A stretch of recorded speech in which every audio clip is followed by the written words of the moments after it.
Hello, my name is Kelly Courtney, and I'm going to read some quotes that I found interesting from the article about child as a change agent.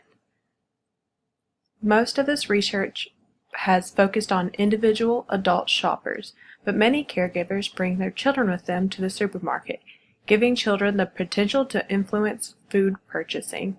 I found this interesting because we don't really think about children having an influence over their food choices, but I think if you talk to any parent or any guardian of children, and if they've walked through a supermarket with their child, they would tell you otherwise because of that dynamic. When you walk into a store that has bright colors and a lot of influence, the children get overwhelmed and find things that really gravitate towards them, and so they do have that influence on food purchasing.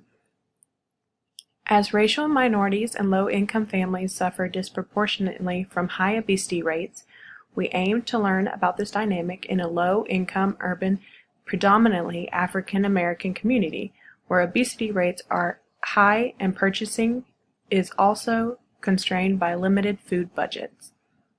So they're thinking that this obesity is correlated to those limited food budgets, and I kind of want to agree with that. I mean, from my experience, what I've seen is the healthier food options are more expensive, and the cheap food options or fast food options that don't have a lot of nutritional value are lower budget items. So it makes it hard to combat obesity and obesity rates when such that those food items are impacted by those budgets.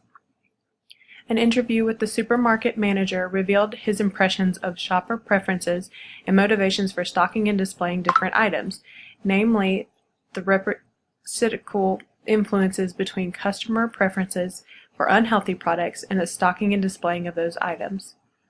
I found this interesting because I actually worked at a retailer before, and these displays change very frequently depending on how often products are purchased or what is going to be pushed depending on marketing, like digital marketing.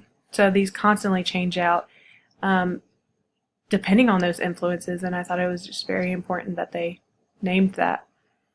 Participants described how children's requests place further strain on their food budgets, and any unhealthy extraneous purchases left less money available for purchasing healthy items. And like I said above to that first quote, I mean, children are going to see things that are bright, marketed towards them, and want it, and not understand those unhealthy options that they're choosing just because of marketing and advertising. And so when they choose those options, of course the parents will pay for that, and it'll leave less money for those healthy items. And when those healthy items take up a lot of those food budgets, it's a very counterbalance kind of game where they're trying to choose things that are healthy, but being pulled in unhealthy directions because of budgets and because of children's requests. So I thought that was very interesting. Thank you.